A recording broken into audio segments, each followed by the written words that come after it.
Bismillahirrahmanirrahim. I'm Dr. Mohibullah Wazir, and we discuss the deep fascia of the thigh, which is also called as fascia lata. Okay, this is also called as fascia lata.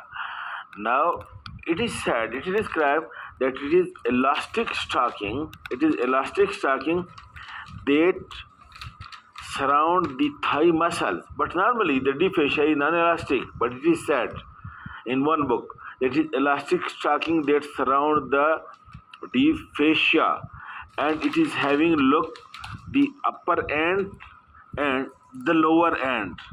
The upper end of the deep fascia, look, it is attached over here to the pubic tubercle, and then to the inguinal ligament, and then to the anterior superior iliac spine, and then to the iliac crest, and coming over here, look, then it comes over here, it is then attached to the sacrum and coccyx, and then it is attached to the sacrotuberous ligament, and then coming over here, it is attached along the pubic ramus, and again coming over here like this all around.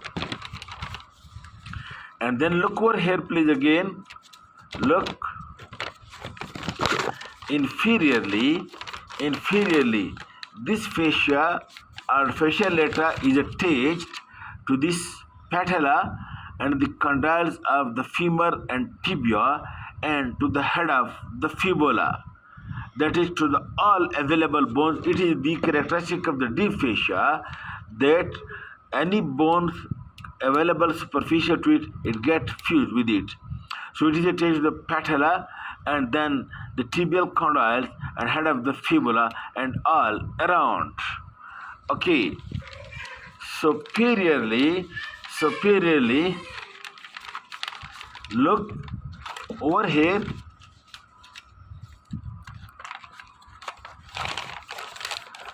Over here, the fascia encloses the thigh muscles like this, while superiorly over here in the anterior part of the thigh, it is the two layers from the lateral side and from the medial side overlap one another like this, and there is an oval opening in the deep fascia somewhat 4 cm below the inguinal ligament in the anterior part of the thigh, and this opening in the deep fascia, and you can see it also over here, this opening in the deep fascia, this is below the inguinal ligament, this is inguinal ligament, 3 to 4 cm. It is called a saphenous opening.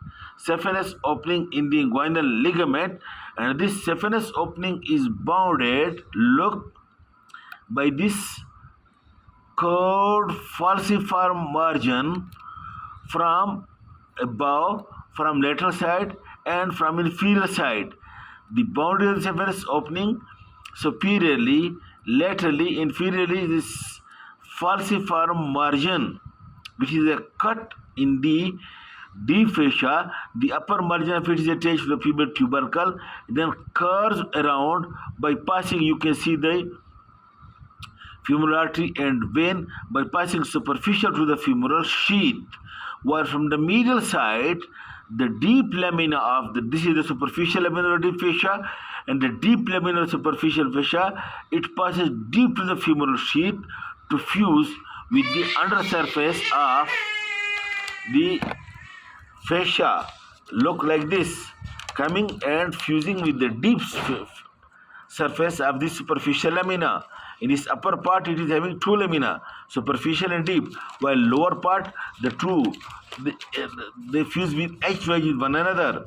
In this way, a saphenous opening is being left over here, which is bounded above, lateral and below by the falciform margin, and from the medial side by the deep lamina, which passes, the superficial lamina passes superficial to the femoral sheath, while the deep lamina passes deep to the femoral sheath. Okay, and this saphenous opening, it is in living being closed by a piece of fascia which is being perforated which is being perforated by many structure. That's why this piece of fascia which fills this saphenous opening, this is called as this piece of fascia. It is called as cribriform fascia, and this cribriform fascia is being pierced.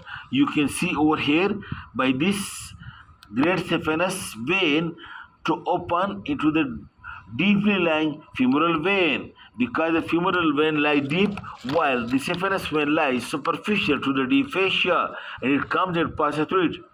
In the same way, the lymphatic vessel from the superficial inguinal lymph nodes also passes through the saphenous opening, and while the some branches of the femoral artery, for example, the superficial epigastric, superficial circumflex iliac, superficial extrapolar, it also perforate through the cribriform fascia.